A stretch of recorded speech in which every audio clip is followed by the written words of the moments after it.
enak banget Ustadz, kalau saya salah saya harus minta ridho sama suami saya. Kok nggak adil? Jangan bilang gitu. Lah anak-anak ibu 5 itu semuanya minta ridhonya ibu. His love for you is unconditional. You knew it from the start. He's the one. This feeling is incredible.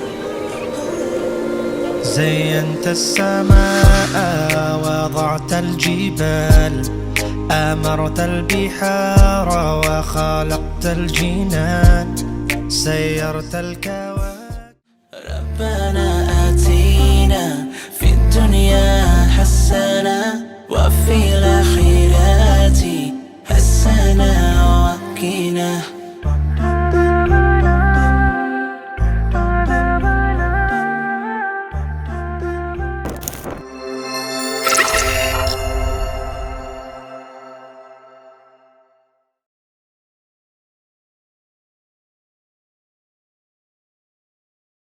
Ketika kita berada di sebuah panggung yang bernama panggung kehidupan di dunia, tentunya kita ini simpel memandang kehidupan kita.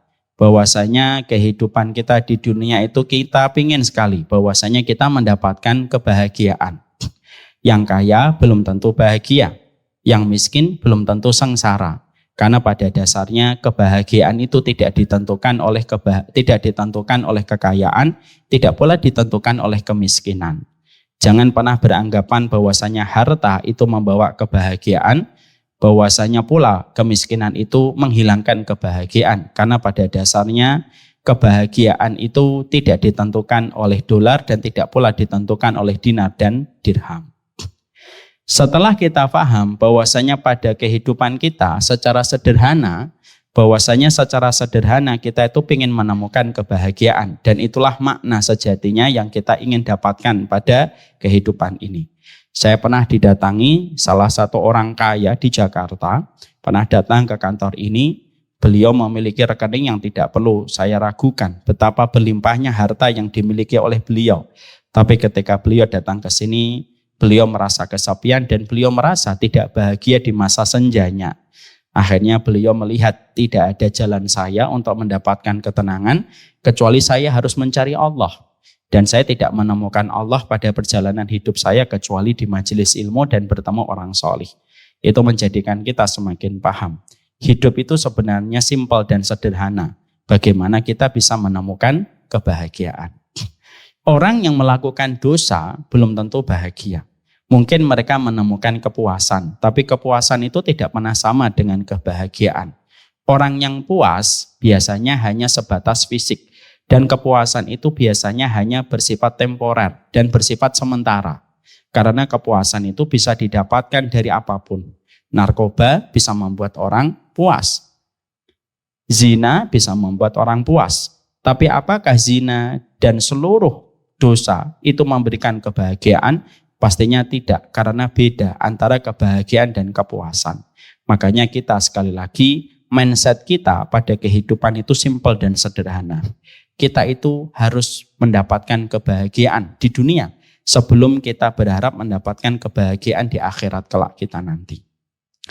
Maka ketika kita paham bahwasanya kita mengejar kebahagiaan, maka bahagia itu definisinya sederhana.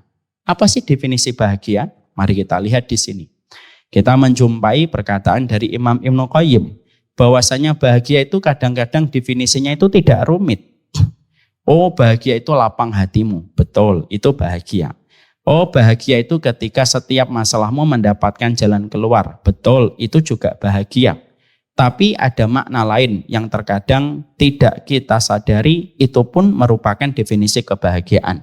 Apa itu? Dari sebuah konsep hidup sederhana di dalam kebahagiaan itu, bahwasanya bahagia itu sederhana. Kalau hidup kita tidak mendapatkan kesialan, maka kita pasti akan merasakan kebahagiaan di dalam kehidupan kita.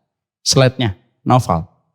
Jadi sesungguhnya hidup sederhana itu adalah kebahagiaan itu sederhana. Yaitu adalah bagaimana kita tidak mendapatkan kesialan dalam hidup. Dan sesungguhnya kesialan itulah yang menjadikan kita suka sekali terforsir seluruh tenaga kita, terforsir seluruh kekuatan kita ketika kita mendapatkan kesialan di dalam kehidupan. Makanya setiap problematika, setiap perkara apapun yang ketika kita mendapatkan sesuatu yang tidak kita sukai, maka bisa jadi termasuk pada kategori kesialan. Dan biasanya kalau kita sering mendapatkan sial pada kehidupan, maka sesungguhnya itulah yang biasanya menghilangkan cepat kebahagiaan di dalam kehidupan kita. Kalau hidup kita itu terasa sial setiap waktu. Makanya Imam Ibnu Qayyim di dalam kitabnya Miftah dari Sa'adah, beliau itu mengatakan kepada kita, sebenarnya syariat itu Allah turunkan kepada kita itu sederhana, supaya kita tidak mendapatkan sial.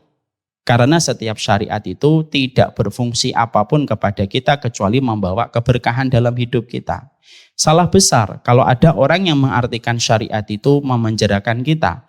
Salah besar kalau ada yang menerjemahkan bahwasanya syariat itu memenjarakan kita dalam kehidupan. Enggak, syariat itu supaya kita tidak sial pada kehidupan kita dan kita tidak terperosok kepada sesuatu yang merugikan kita kalau kita mengikuti syariat. Karena syariat itu cahaya dan siapapun yang tidak mengikuti syariat dia tidak mendapatkan cahaya, dan siapapun yang tidak mendapatkan cahaya dia gelap, dan siapapun yang hidupnya gelap sering terbentur dengan benda dan sering terperosok kepada selokan dan jurang kalau dia tidak mendapatkan cahaya dalam hidupnya.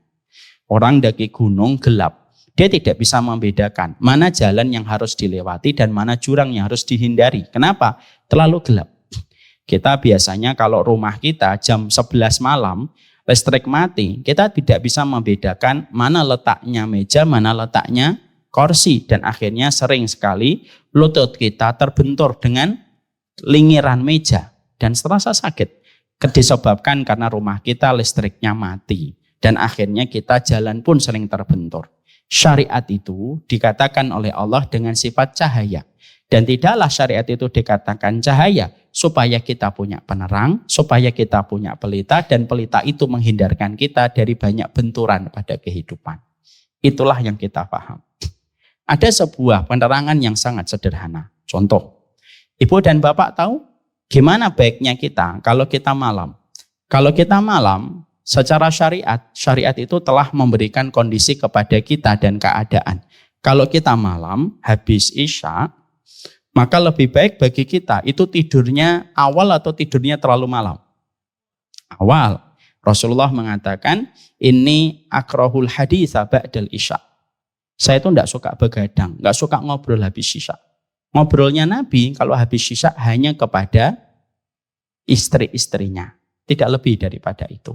Kecuali, kata Imam Ibnu Qayyim, biasanya kalau besok terjadi perang, biasanya barulah malamnya agak larut, membahas tentang strategi apa yang harus dipersiapkan pada pertempuran yang besok akan dihadapi.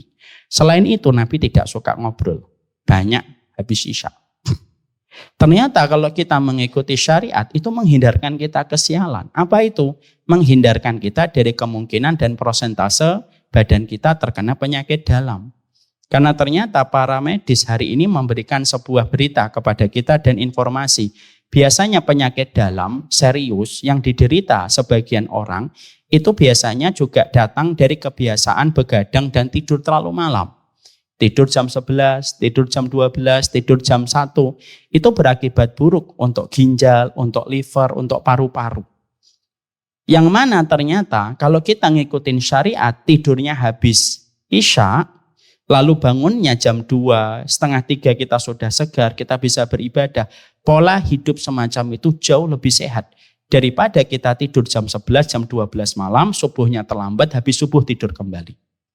Dan akhirnya kita paham, oh ternyata baru syariat tidur lebih pagi. Kalau kita ikuti, menghindarkan kita dari musibah-musibah dan kesialan dalam kehidupan. Jadi kalau ada manusia mendapatkan kesulitan dan mendapatkan kesialan, itu bukan karena Allah yang memberikan kesialan kepada kita untuk mendolimi kita. Enggak. Kadang-kadang kesialan dan kesulitan yang kita peroleh dalam kehidupan kita karena kita dan perbuatan kita yang akhirnya mendatangkan kesulitan yang hadir pada kehidupan kita dan bukan Allah yang menyulitkan kita. Pernah ada orang datang ke sini. Ketika datang ke sini, beliau bersama dengan istrinya. Lalu ternyata ada salah satu kasus yang terjadi pada keluarga itu. Kasusnya apa, Ustadz? Kasusnya adalah suami istri ini, suaminya ketahuan berzina, Ustadz Amir. Istrinya matanya bengkak itu, mungkin sudah nangis berhari-hari. Lalu sang suami dan sang istri saya beritahu pelan-pelan apa yang harusnya dikerjakan. Lalu istrinya karena masih sedih, saya suruh untuk keluar dulu ke sini, saya sama suaminya di situ. Suaminya setelah saya beritahu, suaminya sempat curhat. Ustadz, istri saya sekarang sulit diajak komunikasi. Nomor saya diblok. Hanya kemarin aja dia ngajak saya ke sini membuka WhatsApp saya. Tapi setelah itu diblok. Kita di mobil tidak bicara. Setiap saya ngomong dia nangis. Sudah begitu dia minta izin saya tidak boleh ketemu anak-anak saya.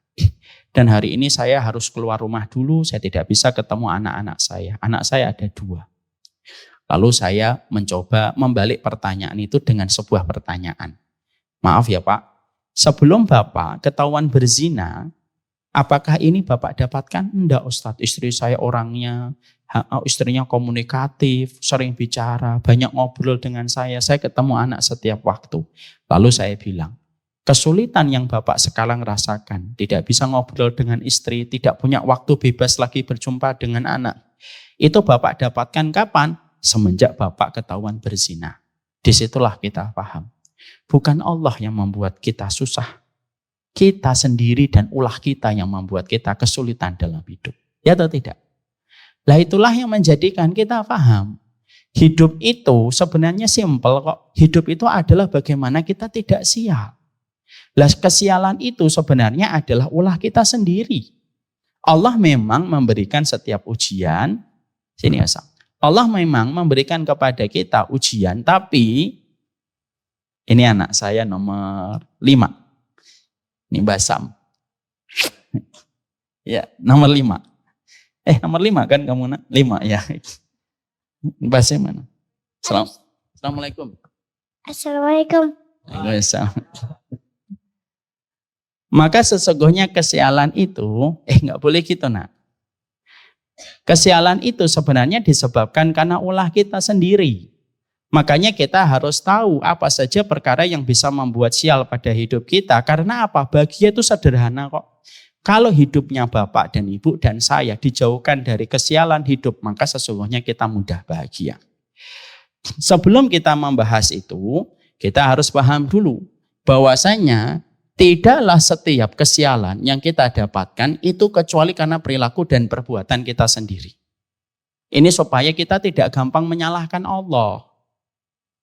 Wah kok hidup saya susah.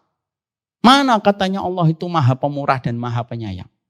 Bukan Allah yang kehilangan maha pemurahnya. Kamu yang tidak sadar melakukan dosa.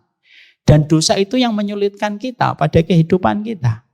Makanya Allah menyampaikan di dalam surat Asy-Syura ayat yang ke-30, "Wa ma asabakum mim musibatin fabima kasabat aydikum wa ya'fu an katsir." Allah itu kan jelas memberikan penjelasan supaya masing-masing dari kita itu harus evaluasi karena manusia itu sukanya nyalahin orang. Tidur lehernya sakit yang disalahin bantal. Ya, salah bantal. Oh, bantalnya nggak ngapa-ngapain kok. Ketika melakukan kesalahan yang disalahkan kambing. Kok saya jadikan kambing hitam? Kamu nggak kambing. Kenapa kamu kambing kamu seret-seret? Manusia itu pada dasarnya nggak mau disalahin. Susah disalahin. Makanya Allah menurunkan ayat ini yang dikatakan oleh Imam Qurtubi. Ayat ini diturunkan supaya meluruskan yang bengkok. Apa yang bengkok? Karakternya manusia itu suka tidak mau disalahin. Makanya Allah menyampaikan di sini sebagai sebuah penjelasan supaya husnudzon kita kepada Allah itu tidak hilang. Wa ma asabakum mim musibatin fabima kasabat aidikum. Tidaklah satu musibah yang menimpa kepada dirimu kecuali disebabkan karena perbuatan tanganmu sendiri. Ya, dan Allah memaafkan sebagian besar dari kesalahan itu pun sudah dimaafkan oleh Allah. Jadi di sini Imam Qurtubi menyampaikan, kalaulah setiap manusia dapat musibah dari setiap kesalahan, seumur hidup kita tidak akan lepas dari musibah. Masya Allah. Tapi Allah mempertegas sifatnya yang ghafur. Kalau kata para ulama, ghafarnya Allah itu di sini. Wa ya'fu an katsir. Allah sudah memaafkan. Yang dimaafkan ini tidak menjadi musibah untukmu. Tapi tidak semuanya. Kenapa tidak semuanya? Supaya kita bisa belajar dari kesalahan. Lah kalau setiap apa yang kita lakukan fabima kasabat aidikum tidak dikasih oleh Allah dan langsung dimaafkan oleh Allah, manusia tidak akan pernah belajar.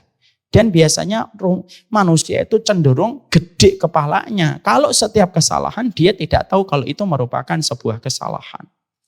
Jadi kalau bapak dan ibu ketika kita mendapatkan kesulitan itu pasti karena perbuatan kita sendiri.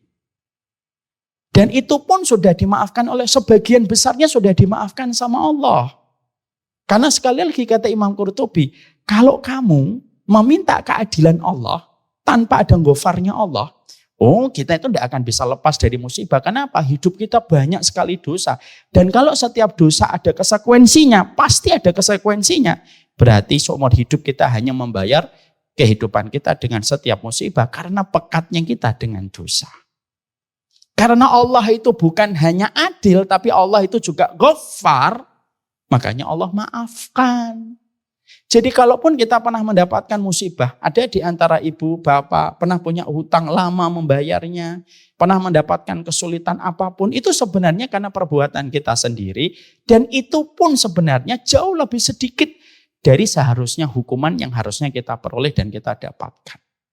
Masya Allah ya. Indah atau tidak indah ayat ini? Bu? Indah. Indah kan Ustaz? Indah betul. Saya baca ayat ini udah lama itu indah betul. Indahnya di mana? Ini loh di sini. Wa ya'fu an katsir. Ini yang paling indah ayatnya ini. Jadi Allah itu tidak hanya adil doang, tapi Allah itu penyayang.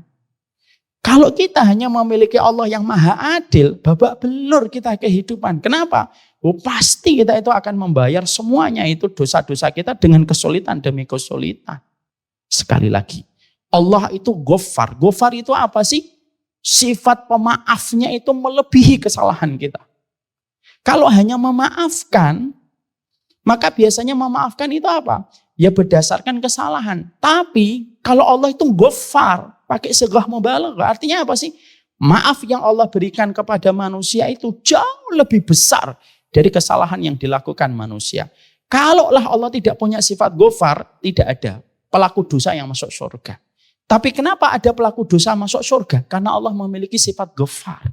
Ada nggak pelaku dosa yang masuk surga? Ada. Ma'is bin Malik, pezina, sudah punya istri, hidup pada zaman Rasul, Quran masih diturunkan, berzina. Tapi ketika dia dirajam, menyesali dosanya, Allah terima taubatnya dan Allah masukkan Ma'is bin Malik radhiyallahu anhu ke surga. Bahkan kata Rasulullah, kalaulah Ma'is diberikan izin memberikan syafaat, 70 penduduk Madinah akan mendapatkan syafaatnya dari Ma'is bin Malik. Kalau Allah tidak Ghaffar, nggak ada pelaku maksiat yang masuk surga. 100 pembunuh masuk surga. Kok enak? Tapi kenapa itu terjadi? Karena sifat ampunan Allah jauh lebih dahsyat daripada dosa yang dilakukan manusia. Makanya pintu surga itu ada berapa? Ada 8.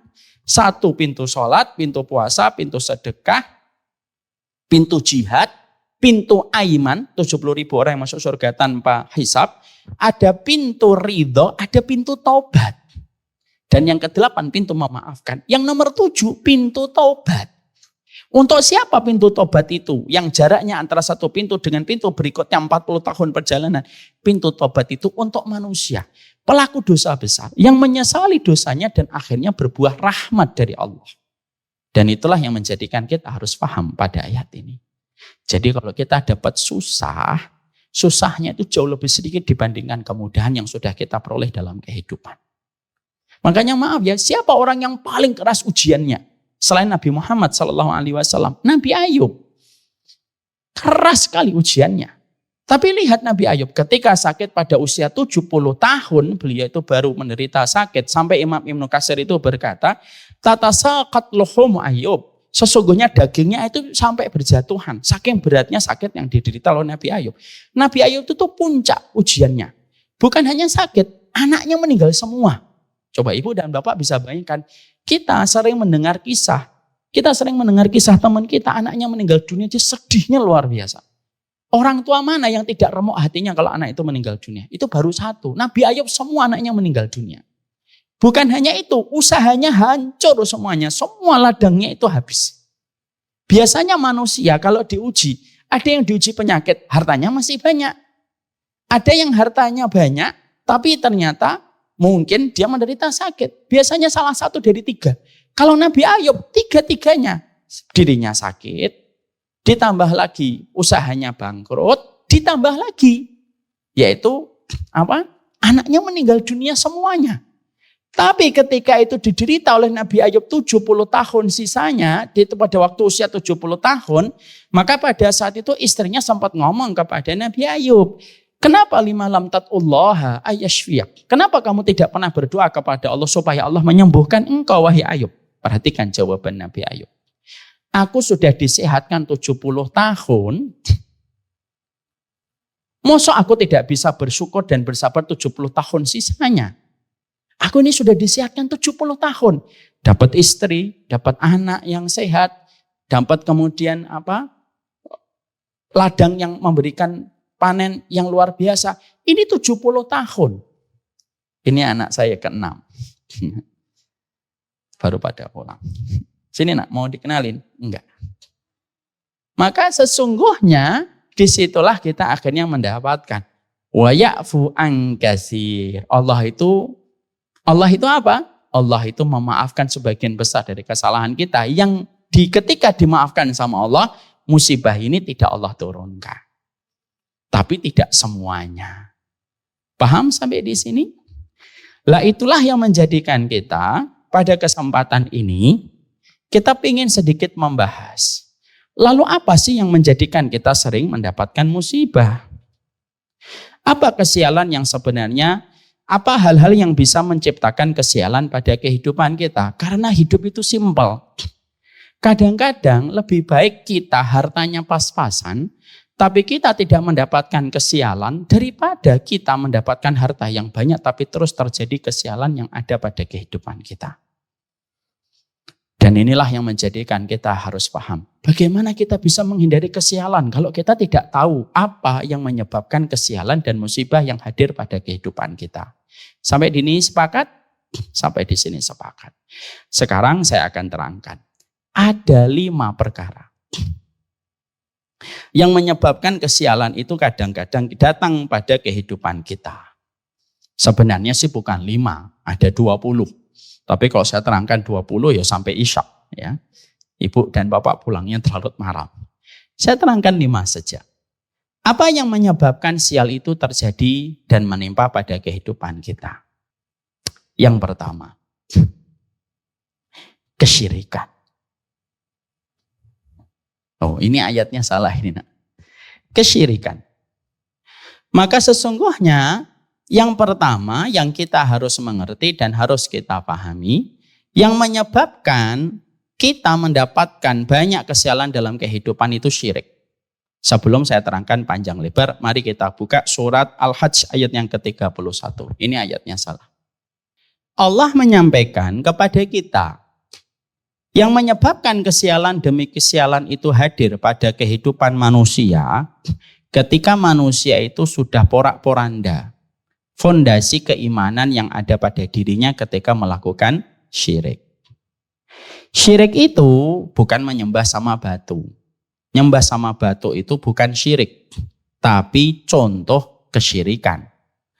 Syirik itu apa? Dikatakan oleh Rasulullah dalam satu definisi. Antaj'ala lillahi niddan fahuwa khalaqaka.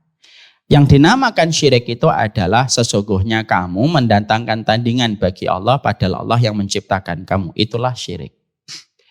Disitulah kita akhirnya memahami. Kesialan pertama yang ada pada kehidupan manusia, kalau nanti di urusan akhirat jelas syirik itu memporak-porandakan manusia dan tidak akan pernah mendapatkan kehidupan yang bahagia di akhirat. Sebagaimana kesyirikan itu ketika di akhirat menjadikan manusia jauh dari kata kebahagiaan dan mustahil mendapatkan kebahagiaan ketika melakukan kesyirikan dalam kehidupan di akhirat, maka sesungguhnya syirik itulah yang menjadi salah satu di antara perkara yang menjadi tanda kesialan. Saya sampaikan kisah nyata Bapak dan Ibu. Karena kadang-kadang kisah nyata itu lebih mengena dan membuat kita berpikir lebih mendalam. Saya pernah didatangi oleh suami istri. Datang ke rumah. Qadarullah malam-malam gitu. Saya sempat agak kaget. Kenapa kok beliau datang malam-malam? Pasti karena urusan penting. Datang. Lalu beliau berkata, Ustadz mohon maaf sekali. Kakek kami sudah sakaratul maut beberapa hari tidak kunjung meninggal dunia. Saya langsung berkata, oh itu mungkin belum sakaratul maut. Mungkin baru proses sakit yang luar biasa. Tapi belum sakaratul maut. Ternyata dua orang suami istri ini, dia tahu, paham definisi sakaratul maut. Karena dia mengikuti rutin kajian kita di kitab At-Tadhkirah. Ini namanya Basim. Ya, Basam dan Basim, Ustaz. Maka, sampai mana tadi? Oh ya. Maka saya mengatakan bisa jadi itu bukan sakaratul maut. Tapi beliau ngeyel mengatakan itu sakaratul maut, Ustaz. Gitu. Saya tanya, gimana kondisi yang ada pada kakek kalian? Diceritakanlah. Kakinya dingin, sudah tidak merespon omongan, kemudian sering melihat ke atas, kalau diomongin sudah tidak lagi bisa menjawab pertanyaan dan pernyataan kami. Oh saya bilang, oh ini sakaratul maut. Sudah berapa hari? 3 hari. Wah, saya bayangkan sakaratul maut 3 hari itu kayak apa rasanya. Lalu beliau menginginkan dan berharap, Ustadz tolong sekali Ustadz besok bisa datang. Ya, kalau memang malam ini tidak bisa, saya bilang maaf sekali akhi. Saya malam ini persiapan untuk umroh besok. Qadarullah besok saya harus berangkat umroh pagi. Tentunya saya tidak bisa datang. Tapi saya mengganti memberikan badal. Ini ada badal, ada ustadz, teman saya, sahabat saya, biar nanti nengok di lokasi. Akhirnya hari berikutnya saya persiapan umroh berangkat, saya tetap keep kontak dengan sahabat saya. Ternyata sahabat saya itu cerita. Dia mengatakan benar ini sakaratul maut. Lalu sahabat ini bercerita ketika saya melihat kondisinya, ketika dalam kondisi sakaratul maut. Lalu dia berpikir ini pasti ada sesuatu yang dia tahan pada satu alat yang dijadikan tempat kesyirikan. Yang mana ketika benda itu belum dihilangkan, dia akan mengalami kesakitan sampai benda itu dihilangkan. Teman saya langsung ngumpulin keluarganya, ngajak ngomong baik-baik. Maaf, kakeknya menyimpan sesuatu atau tidak. Ilmu atau benda-benda yang dikeramatkan. Ternyata keluarganya saling bergantian pandangan. Lalu salah satu di antara keluarga itu berkata, ya kakek kami punya satu kamar khusus. Kamar itu khusus hanya untuk kamarnya beliau. Tidak boleh ada yang masuk ke kamar itu. Kuncinya disimpan. Dan beliau ternyata memiliki benda-benda yang disimpan di kamar itu. Dan beliau suka sekali masuk ke tempat kamar itu di hari-hari tertentu. Teman saya ini langsung berkata, saya ingin untuk datang ke kamar itu. Saya ingin buka kalau diperkenankan. Kalau memang sudah kondisinya kayak gini, tidak ada pilihan yang lain. Saya mohon maaf kalau saya lancang, tapi itu mungkin salah satu jawabannya ada di situ.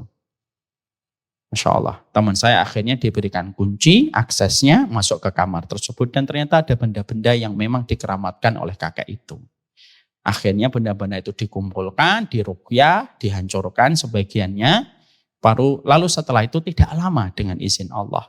Yang asalnya kesulitan, beratnya luar biasa dan itu terasa bagi setiap orang yang melihatnya. Akhirnya dengan izin Allah beliau meninggal dunia, walaupun tidak ada satupun kalimat Allah yang terucap di bibirnya. Kisah nyata ini. Disitulah kita akhirnya menjumpai dan kita mendapati kesyirikan itu hanya menyebabkan babak belur pada kehidupan kita. Karena Allah itu membenci kesyirikan. Dan ketika Allah sudah membenci kesyirikan, apa yang bisa diharapkan manusia yang sudah dibenci oleh Allah ketika melakukan kesyirikan itu?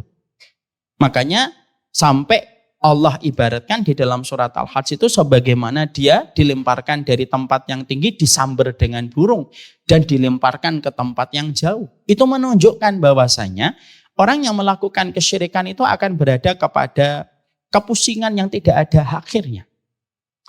Makanya tidaklah kita jumpai orang yang sudah datang ke tempat-tempat pesugihan, melakukan kesyirikan, kecuali hidup pasti berantakan. Dia hanya berpindah dari satu kecemasan kepada rasa kekhawatiran dan tidak ada ujungnya perkara itu. Sehingga akhirnya yang dikorbankan banyak. Masih ingat ada satu dukun yang bertobat sebelum meninggal dunia? Ki Joko Budu. Saya pernah mendengar kisahnya karena saya tertarik bagaimana seorang dukun cukup terkenal dan sudah mendapatkan nama yang cukup luar biasa di masyarakat yang masih memuja mistik dan klinik, kok bisa tobat? Di antara semua pemaparan dan penjelasan beliau, ada yang beliau jelaskan. Saya itu setelah tobat meninggalkan kesyirikan, hidup saya lebih tenang, jauh lebih tenang daripada ketika saya menjadi dukun. Walaupun duitnya banyak. Jadi inilah yang menjadikan kita paham. Kita dan hidup kita disetting oleh Allah bahwasanya kita itu tidak bisa lepas dari Allah. Makanya kalau ada manusia disetting oleh Allah, lalu diciptakan oleh Allah, settingannya adalah dia membutuhkan Allah, tapi dia justru berpindah kepada makhluk. Ya kita bisa bayangkan, makhluk bergantung sama makhluk itu tidak akan pernah kecuali saling menyeret kepada kerusakan. Karena apa? Tempat dia bersandar adalah tempat yang lemah. Orang terseret kepada arus banjir, tapi kalau dia meraih sampah, dia meraih gedebok, maka tetap terseret. Kapan dia akan tertahan dari seretan banjir yang begitu deras? Kalau dia meraih pohon atau akar pohon yang menancap di pinggir sungai, mungkin dia bisa terselamatkan. Tapi kalau dia hanya meraih benda, misalkan pakaian yang terseret, gedebok yang terseret, ya ikut terseret. Kenapa? Sesama makhluk yang terseret, sesama benda yang terseret. Itulah yang menjadikan kita paham. Kenapa kita senantiasa harus memahami betul. Kenapa kesyirikan itu harus betul-betul diingkari. Kita hidup pada culture masyarakat yang begitu luar biasa memuja klinik. Saya masih ingat Bapak dan Ibu, mungkin Bapak dan Ibu pernah ngerasain. Saya dulu tahun 90-an ada sebuah isu. Nggak tahu isu ini bisa menyebar. Isunya apa? Nyi Loro Kidul akan menyelenggarakan kawinan anaknya. Kalau pingin selamat, maka dan pingin tidak dijadikan tumbal di antara keluarga kita, maka kita harus memasang dengan 3 jari dikasih cat hijau di tiap rumah kita. Dan Masya Allah itu masih banyak masyarakat karena mungkin tidak fahamnya dan awamnya mereka, itu setiap rumah di perumahan di kampung saya dulu itu memasang, mereka itu nganuin cat hijau itu. Karena mereka tahu, karena mereka meyakini bahwasanya itu bisa menolak bala. Akhirnya apa yang terjadi? Orang kalau syirik hanya ditambahkan rasa khawatirnya sebagaimana Allah menyampaikan di dalam surat Jin. Fazaduhum rohaqa. Allah menambahkan rasa takut dan menambahkan rasa takut kepadanya. Dan itulah yang menjadikan kita terasa sial. Sial itu datang kapan? Ya ketika kita sudah tidak percaya lagi dengan Allah. Perasaan yang dimiliki sama orang yang sudah melakukan syirik itulah yang akhirnya menghadirkan kesyirikan. Orang misalkan nabrak kucing tidak sengaja sudah. Tapi karena dia merasa sial tabrakan beneran. Betul atau tidak? Ketika nanti begini, nanti harusnya begini. Lalu karena dia percaya kesyirikan, akhirnya apa? Terjadi. Karena apa? Apa yang kita pikirkan itu menghadirkan apa yang kita khawatirkan. Makanya kenapa kita kalau mendatangi orang sakit, kita berdoa la ba'sa tuhurun insya Allah. Karena doa itu supaya kita mikirnya itu tetap positif. Supaya kita tetap positif.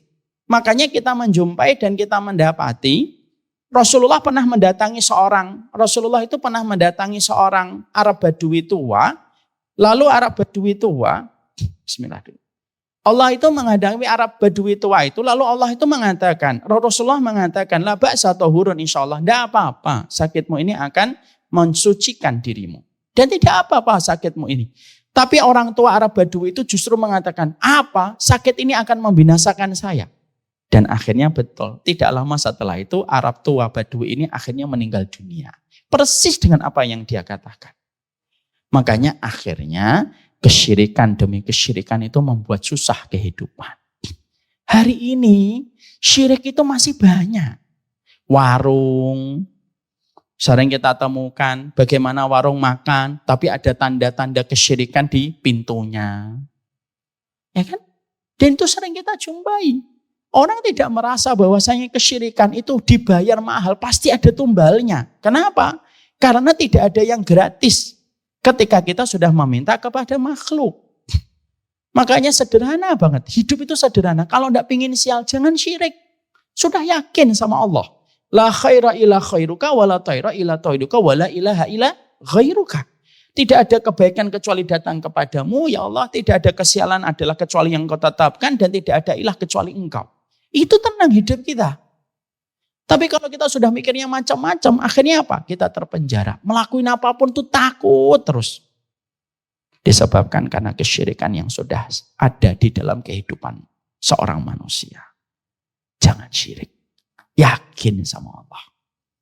Ya, maka sesungguhnya itulah yang dikatakan. Makanya Allah menyampaikan, wa may yusyrik billah fa ka'annama kharra minas sama' fatakhtafuhu at-tayr aw tahwi bihi ar-rih fi makanin sahih. Lihat perumpamaan dari Allah. Mari kita bedah sebentar. Perumpamaan dari Allah itu indah betul. Kamu kalau sudah bersekutu sama Allah, seakan-akan kamu jatuh dari langit. Jatuh dari langit, kalau kita tidak punya parasut itu kan bingung kita. Ketakutan, khawatir, kebingungan. Disambar sama burung atau diterbangkan angin ke tempat yang jauh.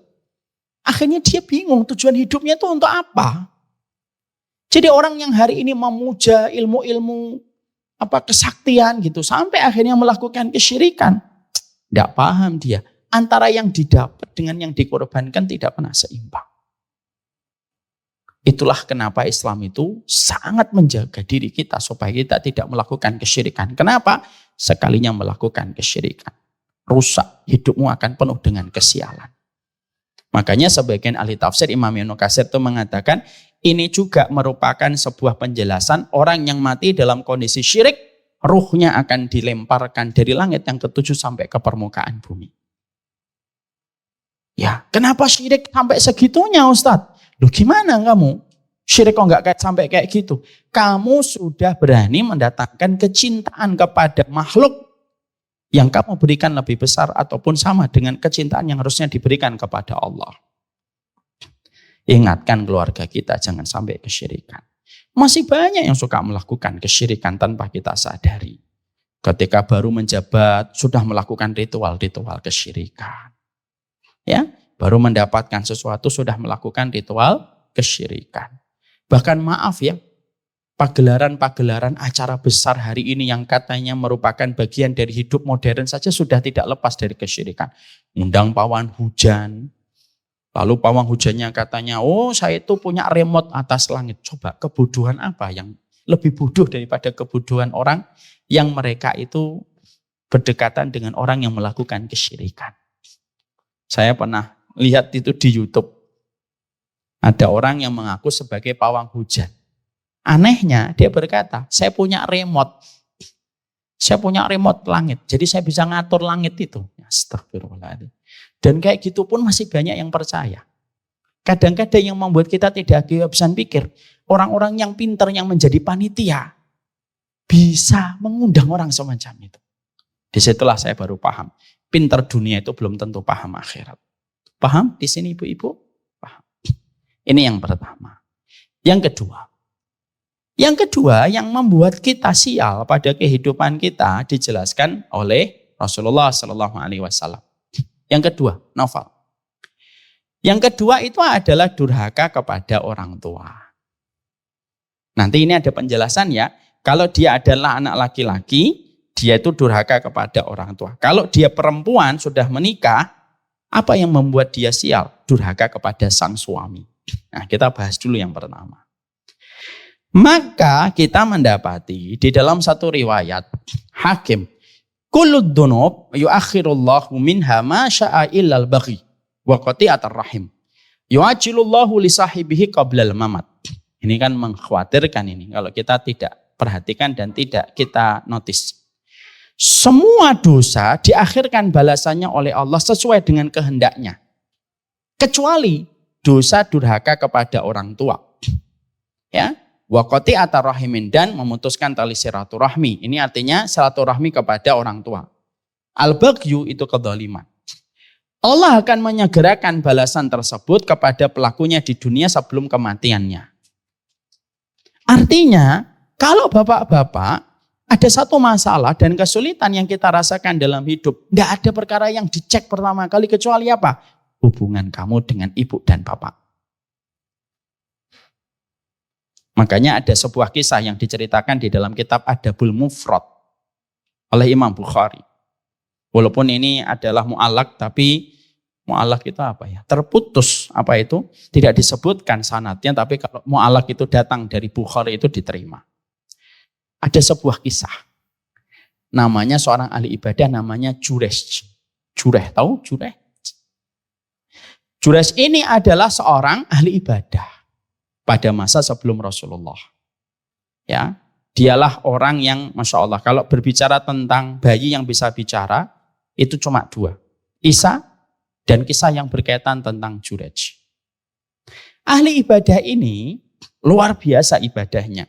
Dia membangun sebuah tempat ibadah di samping rumahnya. Tempat ibadah ini, sinagognya ini dipakai untuk beribadah kepada Allah setiap waktu secara maksimal setiap saatnya. Ahli ibadah dan taat sama ibunya. Satu waktu dia sholat. Ketika dia sholat, ibunya manggil, "Hei Jurayj."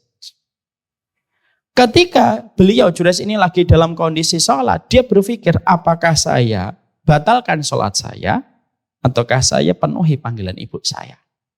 Maka dia memilih, saya melanjutkan sholat. Dipanggil sama ibunya yang kedua kalinya. Lalu dia berpikir kembali, saya melanjutkan sholat atau saya menjawab jawaban ibu.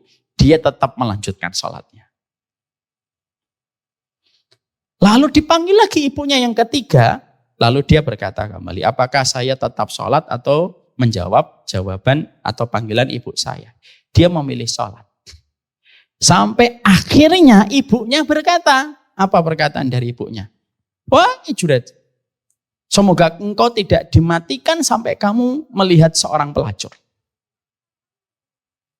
Lalu kalimat itu sudah diucapkan.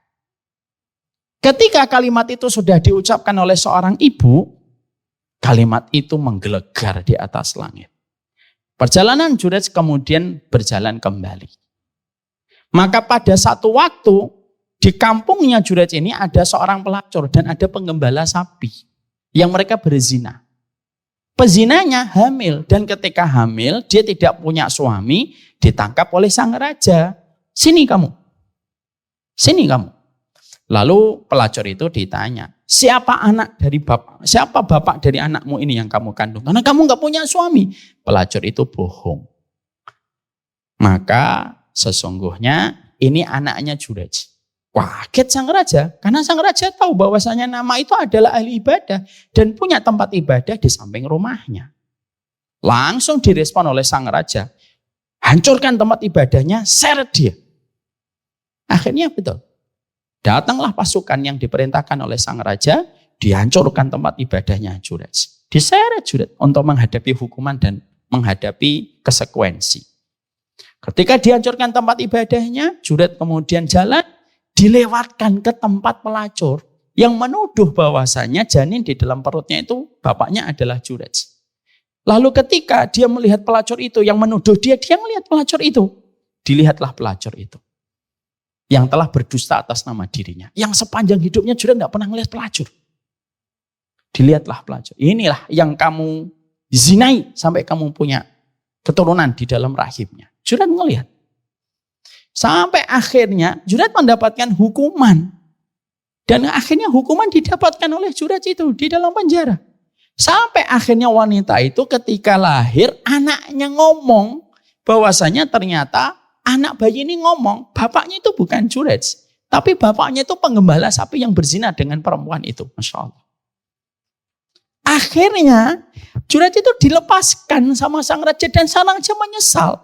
Lalu dia berkata kepada ahli ibadah ini, aku bangunkan kembali ya tempat ibadahmu dengan emas, enggak usah. Aku bangun kembali dengan perak, enggak usah. Kata Jurayj. Maka dia sambil menjawab tersenyum. Bangunkanlah kembali tempat ibadahku sebagaimana sebelumnya saja. Tidak usah diperbagus, sebagaimana sebelumnya saja. Itu yang aku minta. Sembari beliau tersenyum. Sang raja nanya, kenapa kamu menjawab sambil tersenyum? Iya, karena aku teringat dengan ucapan ibuku. Gara-gara aku tidak merespon panggilannya, hingga 3 kali ketika aku lagi sholat, ibuku sempat berkata, tidak akan mati Jurayj itu sampai dia melihat wajahnya sang pelacur. Dan saya melihat wajahnya pelacur ketika sebelum saya dijebloskan ke penjara. Dan ternyata doa ibunya dikabulkan sama Allah. Imam Bukhari ngomong ibu-ibu dan bapak. Masya Allah ya. Ternyata kita mendapati Jurayj yang saat itu tidak menjawab panggilan ibunya karena sholat. Sholat loh, bukan karena maksiat. Tapi lagi sholat. Itu pun ternyata walaupun dia tidak menjawab panggilan ibunya gara-gara sholat. Tapi ketika ibunya mengucapkan satu kalimat dan kalimat itu menembus langit hingga diterima sama Allah. Kalimat itu nyampe dan akhirnya terjadi kesialan dalam kehidupan Jurayj.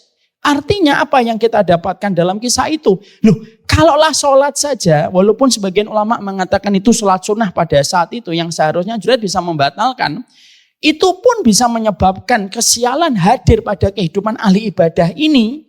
Loh, apalagi dalam kehidupan kita.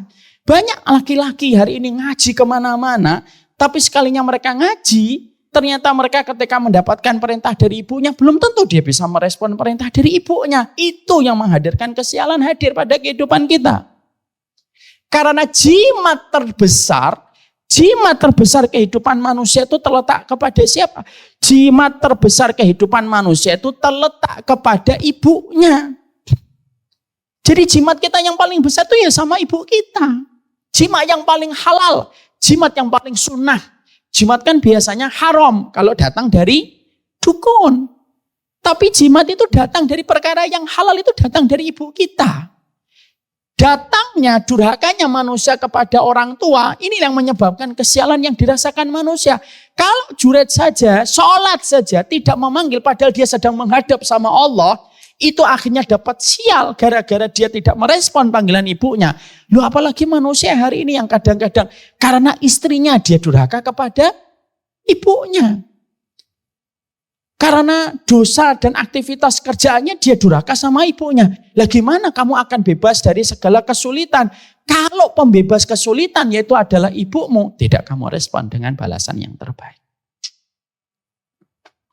Mau ya ibu-ibu, nanti ibu-ibu kalau dapat kisahnya Jurayj gak usah nakut-nakuti dan ngancem anaknya. Kamu tahu gak kisahnya Jurayj? Tahu mah, hati-hati loh ya, gak usah gitu. Tapi disitulah ini menjadi sebuah teguran untuk setiap laki-laki. Dan kita juga mendapati bahwasanya kalaulah setiap dosa disegerakan sebelum mati, maka para ulama mengatakan mafhumul mukhalafahnya itu apa? Pemahaman terbaliknya itu apa? Berarti semua kebaikan yang disegerakan sebelum mati itu apa? Kebaikan sama orang tua. Ini saya dapatkan kisah nyata ini. Sekitar 3 hari yang lalu ada salah satu jamaah saya itu cerita kisah nyata ini. Saya bacakan supaya kita semakin paham. Ya, ini. Dia cerita supaya menjadi hikmah bagi setiap orang. Dia itu pada saat itu, innalillahi. Enggak apa-apa saya.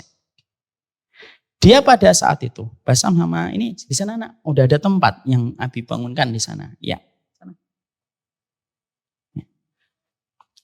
Ada sebuah ikhwan cerita. Pada saat dia itu akan datang ibunya, di rekening dia itu hanya ada uang 1.200.000. Dia cerita sama saya. Di rekening saya tinggal 1.200.000 Ustaz. Tapi qadarullah ibu saya mau datang ke rumah saya. Dan saya ingin sekali bawa ibu saya ke tempat-tempat makan yang enak. Tinggal 1.200. Ya sudahlah bismillah aja lah. Akhirnya ibunya baru datang dibawa ke restoran Arab. Dengan niatan untuk betul-betul memuliakan ibunya. Ketika dia bawa ke restoran Arab. Tiba-tiba baru selesai makan, uangnya sudah berkurang dari 1.200.000 sudah berkurang hampir 500.000, tinggal 700-an. Tapi dia niat, enggak, pokoknya saya habiskan uang ini enggak apa-apa, yang penting ibu nyaman. Karena jarang-jarang ibu saya makan enak. Ibu bisa bayangkan, di rekeningnya 1.200.000. Baru saja selesai makan, ngantar ibunya, dia berpikir 700.000, mana restoran yang bagus, tapi bisa kecapai dengan harga 700.000-an lagi, untuk nanti malam. Itu ngajak makan siang. Masya Allah, baru keluar dari restoran Arab jalan, tiba-tiba ada yang telepon dia. Akhi, begini. Iya, saya transfer ya. Kemarin yang belum selesai, saya transfer. Ditransfer. Hingga 2 digit. Belum selesai itu, selang 2 jam, 3 jam, tiba-tiba dapat transfer lagi. Ada salah satu penerbitan yang menggunakan jasa beliau, lalu beberapa waktu belum bisa memberikan profit. Pas hari itu, dia tiba-tiba mendapatkan WhatsApp. Saya kirim ya, ada 2 digit lagi. Dan uangnya langsung melambung hampir menyentuh 50 juta. Padahal baru saja membelikan makanan Arab yang dia belikan di tengah kondisi rekeningnya yang cuma tinggal 1.200.000. Jadi disitulah kita mendapati bahwasanya kesialan hidup kita itu terkadang datang dari laki-laki yang terkadang melakukan kesalahan kepada orang tua, lalu mereka tidak menyadari kesalahannya, sampai Allah memberikan teguran dengan kesialan. Dan sebaliknya, keberuntungan hidup kita itu sederhana, doanya orang tua. Saya tuh pernah ditanya sama teman satu leteng dengan saya gitu. Ketika beliau melihat ada berbagai macam kemudahan, yang saya tidak bermaksud mensucikan siapapun di hadapan Allah. Ketika beliau tahu di masa pandemi ini saya menyelesaikan 8 buku, Bu, Bapak gitu. Dan tidak ada pujian kecuali kepada Allah. Teman saya itu nanya, kenapa antum dimudahkan mendapatkan pencapaian ini gitu. Saya bilang, bukan karena saya pintar, Ustaz. Saya yakin ini adalah doanya seorang ibu. Jadi disitulah kita paham. Jadi kalau ada seorang laki-laki kok kelilit utang, kelilit berbagai macam kesulitan, mungkin simpel kok. Dia mungkin melakukan durhaka sama orang tua. Yang menurut dia tidak durhaka, tapi menurut ibunya itu sudah membuat air mata ibunya itu jatuh. Makanya saya sedih kalau ada laki-laki ataupun perempuan ngaji kemana-mana, tapi justru ibu dan bapaknya itu merasa sedih. Itu saya khawatir. Kenapa?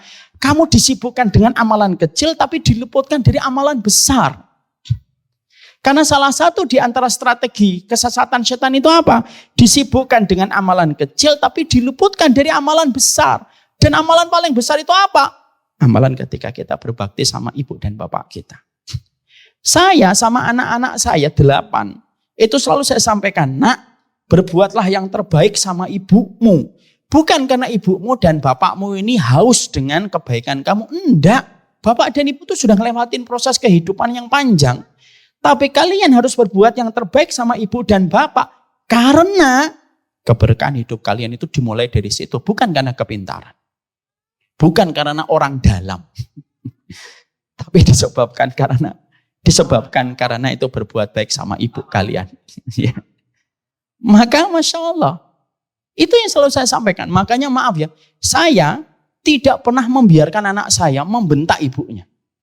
Kalau dia masih membentak saya kadang-kadang tidak boleh gitu sama Abi. Tapi kalau anak saya bentak ibunya, marah semarah-marahnya. Dan anak saya tahu. Makanya kalau saya di rumah tidak ada yang berani bentak ibunya. Karena saya lebih marah besar. Kenapa? Kenapa saya marah besar? Kalau anak saya bentak ibunya, saya tidak bisa mengharapkan kebaikan apa yang akan diperoleh anak yang sudah terbiasa membentak ibunya waktu kecil. Makanya bapak-bapak, suami ini, kalau bapak dibentak sama anak, tidak apa-apa, sabar. Tapi kalau anak bapak bentak istri bapak, jangan diem. Jangan malah, memang benar ibumu itu kadang-kadang harus dibentak. Ini piye loh? Bapak ini piye? Semangkal-mangkalnya kita seorang suami itu jangan biarkan anak itu bentak ibunya. Ya setepat nak kamu bentak anak, karena bapak tidak bisa, sudah kamu aja yang bentak anak. Tidak bisa kayak gitu. Karena pada dasarnya di situlah kita paham. Sialnya itu di sini. Lah kalau perempuan sialnya itu kapan? Kalau sudah tidak taat sama suami, pasti dapat sial. Ibu-ibu pernah nggak dapatkan kisah gitu? Ibu-ibu punya pilihan, saya pengen begini ya, Pak E, gitu. Suami kita ngomong, jangan, udahlah. Akhirnya kita nekat melakukan itu. Akhirnya kita dapat berbagai macam kesulitan. Sering nggak kita kayak gitu? Jujur aja. Sering nggak? Sering. Kenapa? Karena karena ketaatan seorang istri kepada suaminya itulah yang menyebabkan keberkahan. Kalau ibu-ibu terasa susah, dilihat, oh mungkin saya itu kurang maksimal untuk menjemput ridhonya seorang suami. Kalau ibu, apa yang ibu lakukan sudah dapat ridho dari suaminya, ibaratnya 8 pintu surga saja memanggil namanya ibu, apalagi urusan dunia. Jadi kalau ada seorang perempuan gitu, kok tiba-tiba ada masalah-masalah yang terjadi dalam hidupnya, yang harus dikoreksi, bukan istighfarnya dulu, tapi bagaimana hubunganmu dengan ibumu, hubunganmu dengan suamimu dulu. Walaupun kadang-kadang kita sadar, suami saya itu jengkelin, tetap walaupun dia jengkelin, dia itu tetap adalah pintu keridhaan, dan keridhaan seorang suami itu berbalas dengan 8 pintu surga. Istri saya itu sering ngomong, sering sekali, kadang-kadang ketika saya memberitahu gitu ya, udah Bu, jangan di situ, ini aja. Kadang-kadang kan beliau yang namanya perempuan ya, udah lebih ini aja, ya sudah. Saya sudah ngasih tahu ya. Kadang-kadang seiring waktu baru dia menemukan kesulitan itu, dan baru dia ngomong, iya Bi, yang benar pilihan Abi. Makanya pilihan suami itu dijadikan oleh Allah menjadi ujian bagi istri. Makanya Allah itu menyuruh dan menyederhanakan kehidupan wanita itu enggak rumit. Kenapa Allah sederhanakan wanita itu enggak rumit? Karena Allah tahu bahwasanya perempuan itu panjang perasaan. Makanya dibuat sederhana. Kalau kamu taat sama suami pasti berkah. Dan itulah ujian seorang wanita. Ujian wanita itu bukan datang ke kajian. Banyak wanita yang datang ke kajian tapi belum tentu patuh sama suami. Betul enggak Ustadz? Betul. Ujian suami itu setelah pulang ke kajian, dia dapetin istri, dapetin suaminya, dia tetap sabar. Walaupun suaminya itu di mata dia itu terkadang menjadi akuntan paling handal untuk menghitung kekurangan suami. Kadang-kadang maaf ya, suami istri itu kadang-kadang jadi akuntan handal untuk menghitung kekurangan suami. Makanya kan banyak istri kadang-kadang suaminya dipuji sama orang, Masya Allah Mbak, suamimu baik ya. Istrinya, kamu gak tahu aja di rumah ini. Padahal yang namanya orang pasti punya kekurangan.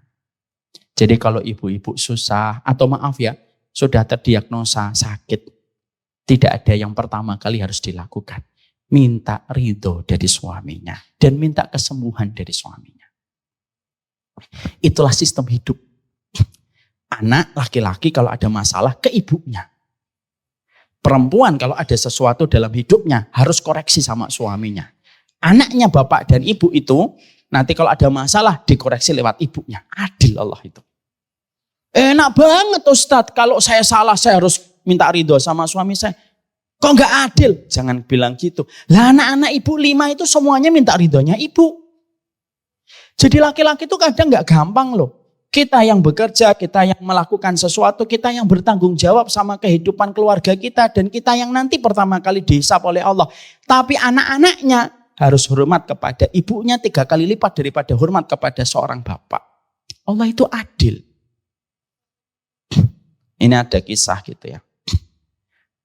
Ada salah satu jamaah yang pernah ikut kajian di sini. Lalu mengatakan sakit. Saya lalu berkata, coba Bu, koreksi, minta maaf sama suaminya. Tanya sama suaminya ridho sama dirinya atau tidak. Dilakukan Bu. Masya Allah ya. Penyakitnya memang tidak sembuh 100%, tapi akhirnya dia lebih ringan menjalani terapi yang harus dilewati. Sekali lagi, sialnya seorang wanita itu satu. Apa yang dilakukan tidak diridhoi sama suami. Itu pasti sial hidupnya. Ini ada sebuah kisah nyata ini. Ada seorang perempuan, dia pergi ke satu tempat, tidak diridhoi sama suaminya. Di tempat itulah di perjalanan dia tabrakan. Suaminya sudah ngomong, ndak usah, tunggu saya aja. Tunggu saya. Alah Habib itu tunggu lama, biasanya macam-macam. Ya Allah tunggu sebentar. Udahlah gak usah lah, nanti aja ketemu lagi nanti. Insya Allah pas Habib pulang, saya juga pas pulang. Pergi dia tanpa izin suaminya, tabrakan. Jadi disitulah. Jadi kalau ada perempuan tiba-tiba mendapatkan sial, dicek hubungan dia sama suami lagi apa. Enak banget ya jadi suami Ustaz. Gak enak, demi Allah gak enak. Karena suami tanggung jawabnya besar di sisi Allah. Paham nomor 2? Paham insya Allah. Yang ketiga, Saya singkatkan karena waktu sudah 11:30. Yang ketiga, kedoliman kepada makhluk itu juga sama. Kedoliman sama makhluk itu yang menyebabkan kehidupan kita jadi susah. Makanya kan hadisnya sama dalam riwayat yang tadi. Kullu dzunubin yuakhirullaha ma yasha illal baghya wa qati'atur rahim. Semua dosa itu Allah itu terkadang akhirkan hukumannya tergantung sesuai dengan apa yang Allah kehendaki. Kecuali dua, durhaka dan berbuat dolim. Maka kedoliman kepada makhluk, menyakiti makhluk Allah itu hanya membuka tirai diri manusia dengan Allah sebagai pencipta makhluk tersebut. Ada di YouTube, nanti dicek. Ada seorang ulama besar namanya Syekh Nabil Al-Iwadhi. Syekh Nabil itu cerita kisah nyata, Ibu. Ada seorang, dia itu memperlihatkan di video. Dia menangkap tikus. Karena saking sebelnya sama tikus itu tuh disiram minyak, dibakar dari ekornya. Disiram, sebagian dari tubuhnya tikus itu diangkat, terus dibakar. Dari ekornya itu dibakar. Pas ketika tikus itu dibakar itu direkam. Tikus itu goyang luar biasa, lepas gitu. Lepas dari tangannya. Tikus itu masuk ke dalam rumah yang membakar, menyentuh semua barang-barang yang udah terbakar dari tirai, terus ke tempat buku-buku anaknya, dan tidak lama, 2 jam setelah itu, rumah itu ikut terbakar. Bersama dengan matinya tikus yang didolimi.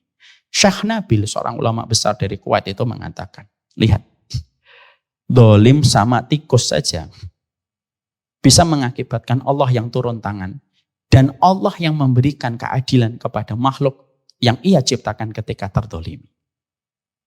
Itu tikus. Padahal maaf ya, secara hukum fikih boleh nggak kita membunuh tikus? Boleh. Membunuh tikus itu tidak ada masalah. Silahkan bunuh tikus, tapi jangan sakiti. Maka ketika tikus, makhluk pengerat saja, ternyata ketika didolimi dengan cara yang tidak ma'ruf, itu menyebabkan akhirnya Allah yang turun tangan untuk menyelesaikan kedoliman itu, apalagi ketika mendolimi seorang makhluk yang bernama manusia yang dia bersujud kepada Allah, walaupun dia tetap memiliki kekurangan. Hidup kita itu susah itu kadang-kadang karena sering dolim tapi tidak merasa. Lewat omongan, lewat tulisan, merendahkan orang, melecehkan orang. Tanpa kita sadari itu yang berakibat feedbacknya kembali ke kita. Hidup itu terkadang kayak algoritma Instagram. Ibu tahu algoritma Instagram? Algoritma Instagram itu simple. Apa simpelnya algoritma Instagram itu? Algoritma Instagram itu adalah kalau kita membuka misalkan tayangan dan reels dakwah yang datang setelahnya itu konten-konten dakwah atau tidak? Konten-konten dakwah. Kalau kita membuka konten yang di dalamnya itu sepak bola, yang lainnya datang sepak bola atau tidak? Datangnya sepak bola. Hidup itu kadang-kadang dibuat oleh Allah persis sebagaimana algoritma Instagram. Kalau kamu mendolimi, yang datang kepadamu itu orang yang mendolimi kamu. Kalau kamu menyakiti, yang datang itu yang menyakiti kamu. Karena begitulah kehidupan itu berjalan. Makanya Allah menyampaikan di dalam surat Al-Isra, fa'in ahsantum li'anfusikum. Kalau kamu berbuat baik itu ya sebenarnya buat kamu sendiri. Sebagaimana kalau kamu berbuat dosa, ya berbuat dosa itu untuk kamu sendiri. Makanya yang membuat sial kehidupan kita yang ketiga itu apa? Dolim sama makhluk itu pasti membuat kita sial dalam hidup. Kalau kita tidak ingin susah dalam kehidupan kita, jangan dolim. Jangan dolim. Karena kedoliman itu yang akan berbalik kepada kita. Dan kedoliman itu menghadapkan kita kepada Allah ketika Allah itu paling benci kedoliman. Makanya dalam hadis qudsi Allah itu menyampaikan gimana? Ini haramtu dzulma ala nafsi wa ja'altuhu muharraman bainakum. Loh, aku tuh haramkan kedoliman dan aku tidak memperkenankan kedoliman di antara kalian. Fala tadzalamu, janganlah kalian saling mendolimi. Syekh Nabil itu punya bahasa yang bagus. Kalau tikus saja didolimi, Allah yang turun tangan untuk memberikan keadilan bagi tikus itu, apalagi manusia. Hidup itu simpel. Kalau salah minta maaf. Kalau berkata jangan menyakiti. Kalau bertindak jangan merugikan. Simpel itu saja sebenarnya. Ibu dan bapak tahu ada seorang ulama namanya Muhammad bin Sirin. Pasti Ustaz tahu, Ustaz Amir. Muhammad bin Sirin ini ketika umur 60 tahun, dia punya utang tidak bisa bayar. Dijebloskan ke penjara. Ketika di penjara jeruji besinya, dia tuh berpikir gitu. Kok bisa ya, saya ini nggak bisa bayar utang, dijebloskan ke penjara. Lalu sebagai ulama salaf, dia itu muhasabah. Dia nggak nyalahin orang, dia menyalahkan dirinya sendiri. Apa dosa saya sampai saya dijebloskan ke tempat ini? Berpikir memorinya terbang ke puluhan tahun yang lalu. Enggak, cuma 1 bulan. Enggak 1 tahun, puluhan tahun yang lalu. Lalu ingatlah Muhammad bin Sirin. Ketika di usia 20-an tahun, dia pernah bertemu dengan orang yang terlilit utang. Lalu dia pernah memanggil dengan panggilan yang dia anggap biasa. Ya gharim. Artinya yang gharim. Orang yang punya banyak utang. Ucapan itu membuat orang yang terlilit utang itu memandang dia dan sedih dengan ucapan itu. Lalu dia tidak merasa, sudah ucapan kan memang benar dia banyak utang. Ucapan itu sudah dia keluarkan. Dan ternyata ucapan itu naik ke langit dan sampai menunggu beberapa puluh purnama turun kembali ucapan itu memberikan ujian yang sama dengan beliau. Dan akhirnya beliau dijebloskan ke penjara ketika terlilit utang tidak bisa membayar. Apa yang kita jumpai? Kita, sialnya hidup kita itu bukan karena Allah yang membuat sial. Apa profitnya bagi Allah membuat hidup kita sial? Yang membuat hidup kamu sial itu adalah ketika kamu suka dolim sama orang, membuat kamu kedoliman itu yang akan membuat kesialan dalam kehidupan kita. Makanya Rasulullah memberikan contoh yang luar biasa. Nabi itu orang yang paling sering meminta maaf. Kalau beliau merasa ada hak-haknya manusia yang dikurangi sama beliau. Karena ini yang membuat kita susah. Dan inilah yang menjadikan kita mengatakan tadi dalam surat Al-Isra. Fa'in ahsantum li anfusikum. Kalau kamu berbuat baik, kamu pasti berbuat baik untuk diri kamu sendiri. Ini saya pernah contohkan. Saya ngerasain sendiri. Ini istri saya jadi saksinya. Saya pernah mau masuk tol di daerah Pancoran. Itu kan masuk tol itu kan kalau dari Pancoran, dari arah Jakarta, kalau kita mau masuk ke pintu tol, itu kan harus antri dari belakang. Antri kita dari belakang itu, gitu. Sampai akhirnya naik tol, sampai naik flyover, turun, biasanya langsung masuk tol. Sebelah kiri biasanya tuh orang kalau menuju ke arah Pancoran. Pas kita lagi antri dari bawah sampai flyover, sudah sampai turun, tiba-tiba ada mobil dengan begitu santainya mau masuk ke sebelah kanan. Motong dia. Saat itu saya dan istri saya berkata, kita kasih enggak Bi? Saya ngomong, kewajibannya kata Rasulullah apa? Ngasih udzur. Mungkin beliau tidak sadar kalau masuk tolnya lewat sini. Lebih baik kita husnudon daripada kita salah memvonis. Cobalah kita kasih. Coba kita kasih. Akhirnya apa? Saya biarkan dia masuk. Dia memberikan tanda terima kasih dengan klaksonnya. Din gitu. Saya jawab din. Masuklah dia ke tol.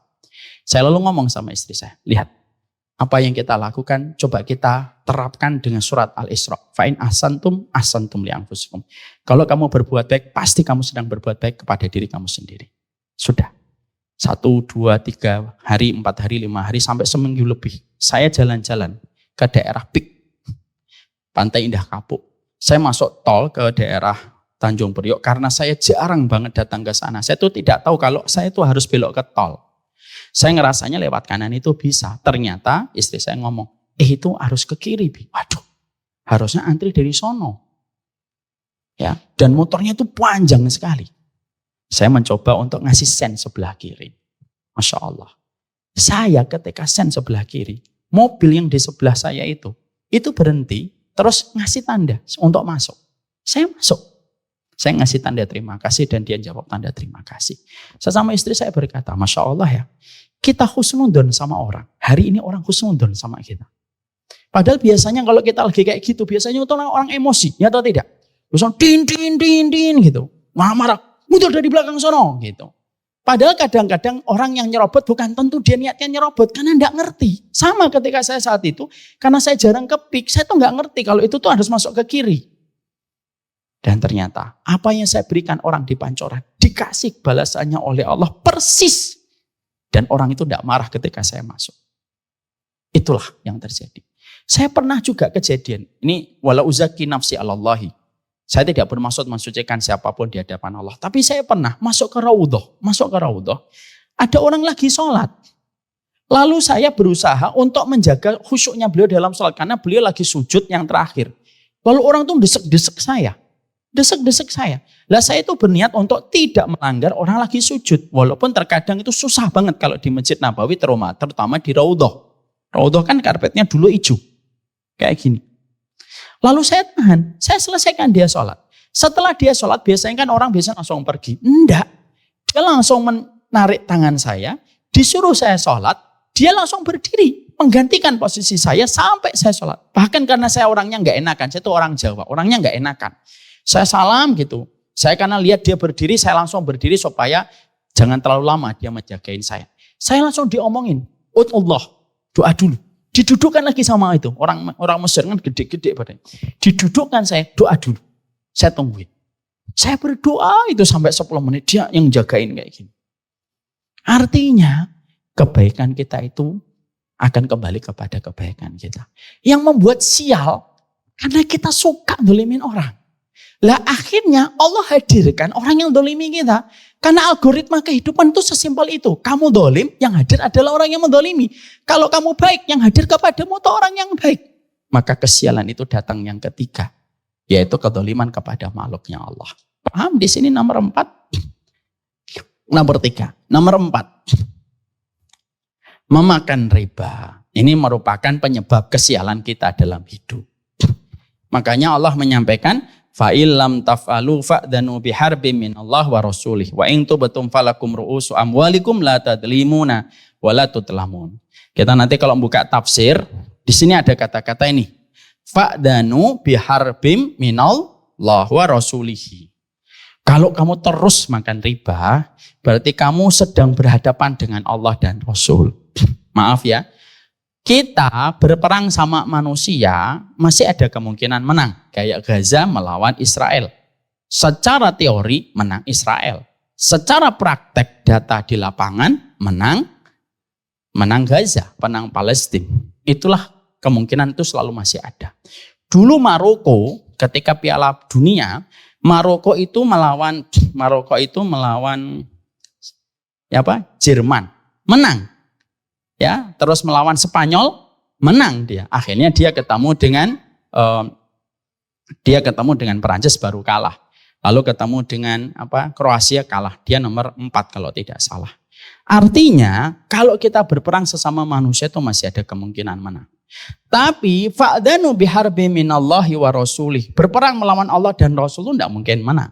Makanya akhirnya saya singkatkan saja. Kalau masih makan riba, itu yang membuat susah hidup. Saya terangkan ya kisah nyata lagi. Karena dengan kisah nyata itu kita lebih terasa. Ibu dan bapak, saya punya teman. Seorang ustadz, kepala sekolah di pondok pesantren daerah Jawa Barat, dekat Bandung. Dia punya anak. Dia itu punya santri. Santrinya tuh nakal sekali, ustadz. Sudah nakal, kan dihukum ustadz kalau di pondok. Digundul berkali-kali. Sampai ketika rambutnya belum tumbuh, melanggar lagi, gundul lagi. Kan kita tahu ya kalau digundul di pondok itu bukan tren. Tapi memang itu hukuman. Saking banyaknya pelanggaran itu sampai akhirnya itu rambutnya tidak pernah tumbuh. Ya karena saking banyak pelanggaran. Sampai akhirnya gurunya di kesantrian sepakat. Ini sudah tidak bisa ditolerir. Harus dikeluarkan dari pondok. Harus dikeluarkan dari pondok. Oke lah, kesantren ini sepakat rapat. Dibuatlah itu surat. Diajukan ke kepala sekolah mudirnya. Dalam bahasa pondok itu mudir namanya. Mudirul ma'had. Mudirul ma'had kemudian mendapati rekomendasi bahwasanya santri fulan ini harus dipecat dan harus dikeluarkan. Karena sudah melampaui batas. Mudirnya ini orang baik. Dia pengen datang baik-baik. Dikeluarkan pun baik-baik. Akhirnya apa? Dia telepon. Ternyata rumah orang tuanya nggak jauh. Ternyata di Bandung akhirnya ditemuin. Pak, saya mau ketemu cerita tentang anak Bapak. Oh silahkan Ustaz.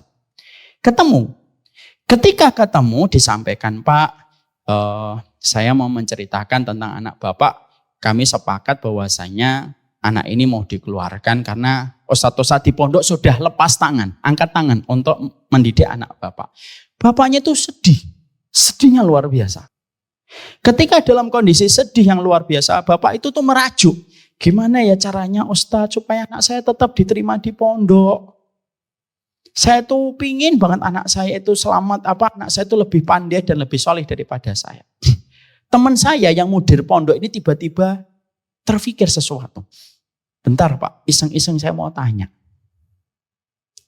Bapak itu kerjanya apa? Karena dia lupa bawa data dan lupa ngecek pada waktu di administrasi pondok. Ternyata jawabannya, bapaknya kerja yang bersentuhan dengan riba.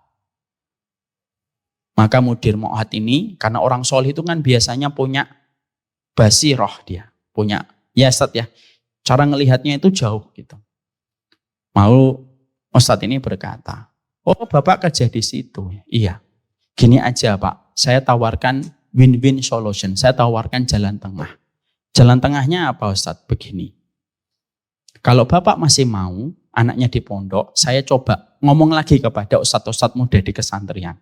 Tapi dengan satu syarat, dan syaratnya berat. Apa? Bapak resign dari pekerjaan. Cari pekerjaan yang lebih bersih dan lebih halal. Ini kalau Bapak masih berkenan dan mau. Insya Allah ya. Ternyata Bapak itu lalu berkata, Insya Allah Ustaz. Bapak ini ternyata sangat sayang betul sama anaknya. Bismillah, saya terima tantangan Ustaz. Saya keluar dari tempat pekerjaan saya urus bulan ini. Tapi tolong jangan keluarkan anak saya.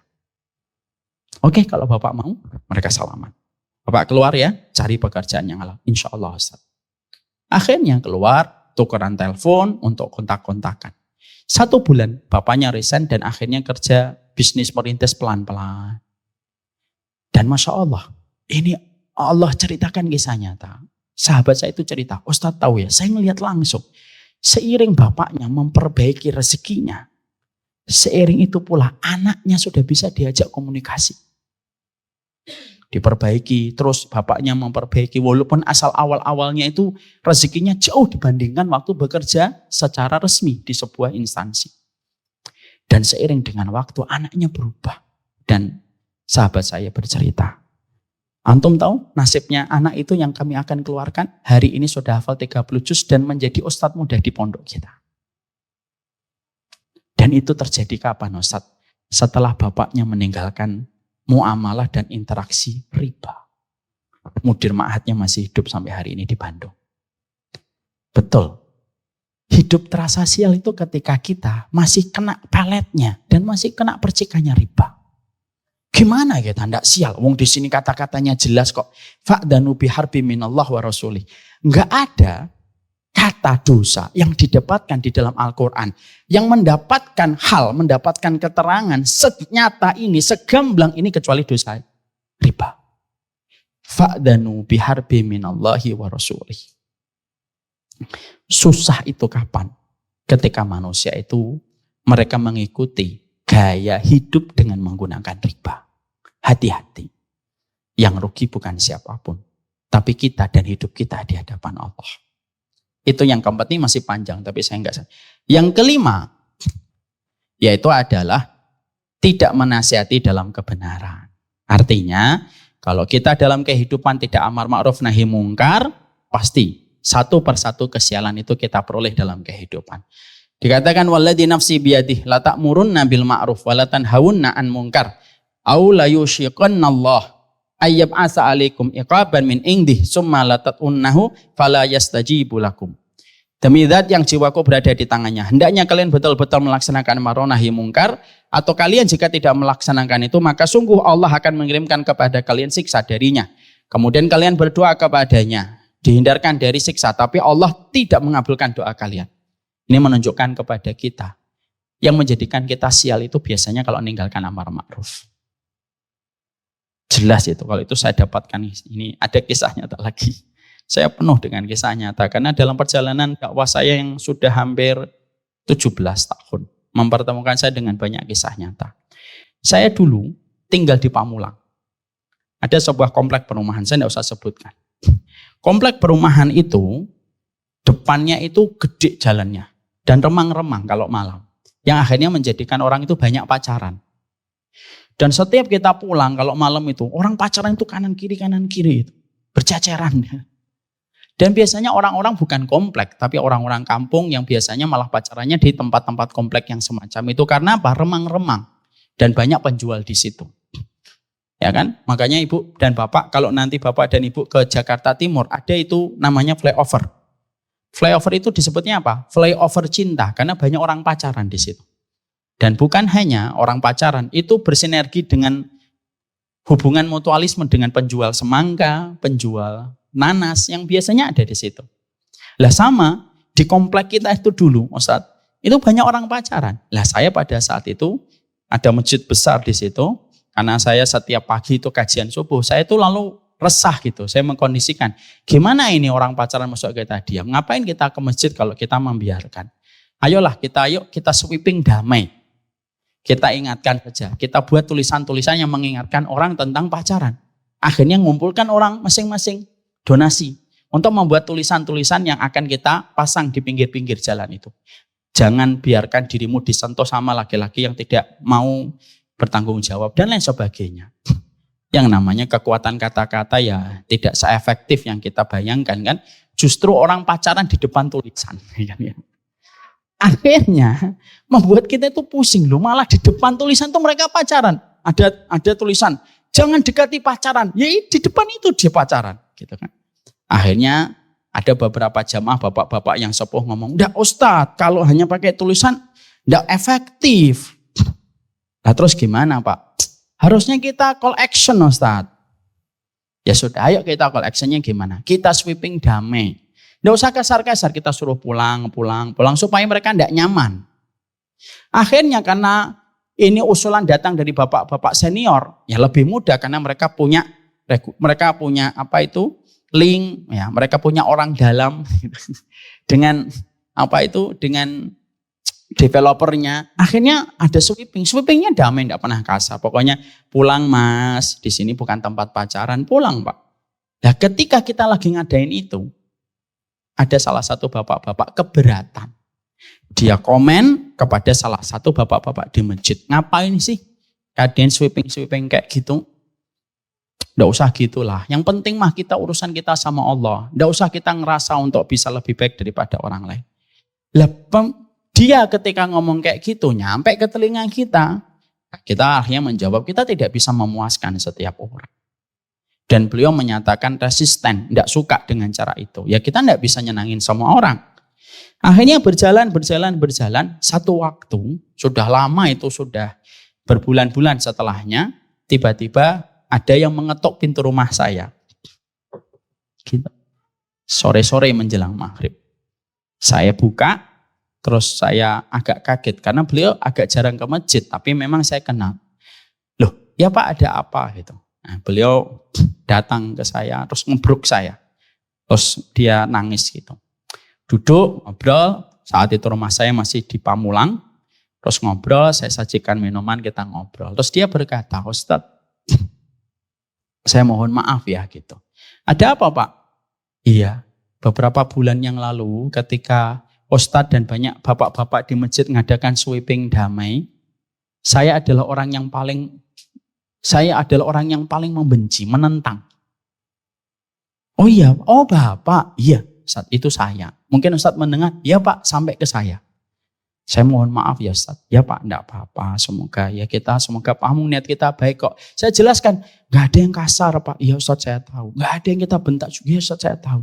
Terus saya tanya, terus apa hubungannya dengan Bapak datang ke sini? Nih, di sini jawabannya.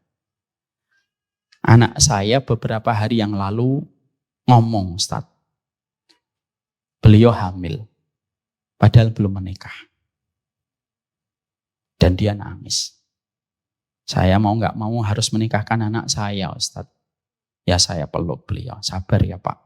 Iya, saya betul-betul nyesel itu Ustadz. Mungkin ini jawaban dari Allah ketika saya mendapati orang ingin berbuat baik, tapi justru saya nggak membantu, tapi justru malah saya menentang dan membenci. Dan itu terjadi sama anak saya. Anaknya hamil sebelum nikah. Apa sih yang kita dapatkan di sini? Kesulitan itu, kalau kita terus membiarkan dosa terjadi di sekitar kita. Akhirnya apa? Dosa itu nyampe ke kita. Allah itu tidak mungkin membuat kita sulit kalau kita tahu cara, pola di dalam kita menjalani kehidupan. Dan salah satu pola kita dalam kehidupan itu apa? Kalau ada yang salah, ingatkan dengan baik.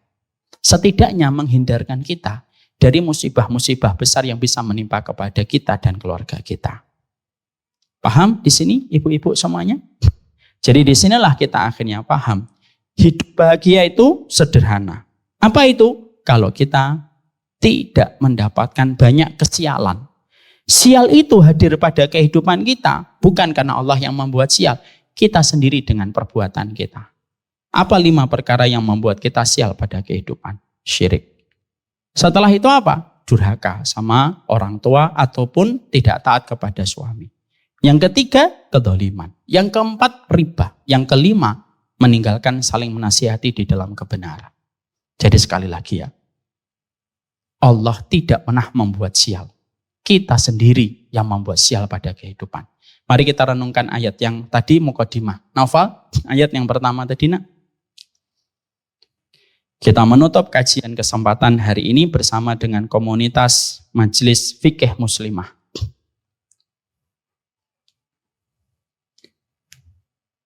Enggak, ayat setelahnya.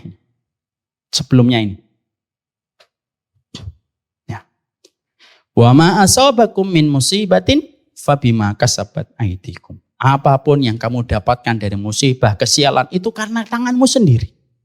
Tapi ingat, wa ya'fu an katsir. Allah sudah memaafkan yang banyak, tapi tetap ada yang tetap harus mendapatkan musibah untuk menghargai kita supaya kita mengevaluasi diri. Ingat ya, kalau Allah tidak menyatakan wa ya'fu an katsir, kalau dosa pasti sial. Kita seumur hidup pasti sial karena banyaknya dosa kita.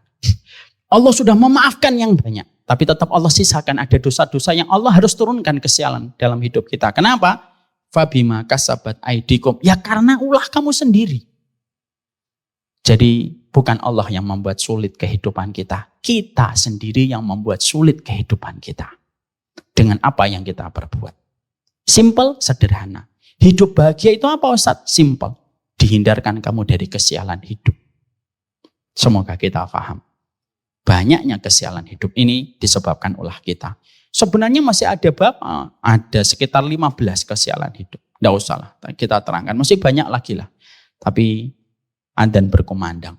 Dan majelis ilmu itu jangan terlalu panjang. Nanti banyak setannya hadir yang membuat kita tidak lagi khusyuk mendengar.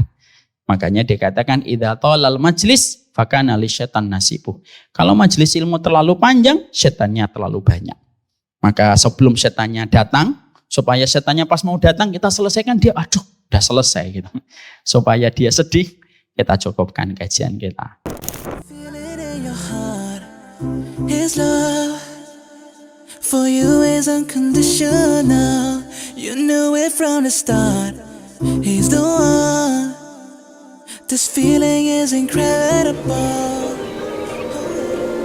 زينت السماء وضعت الجبال أمرت البحار وخلقت الجنان سيرت الكواكب ربنا آتينا في الدنيا حسنة وفي الآخرة حسنة وقنا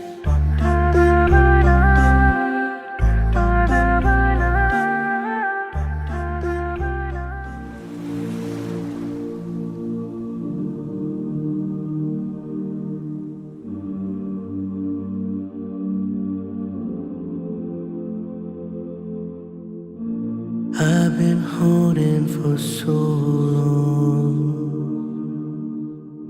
scared I might slip away.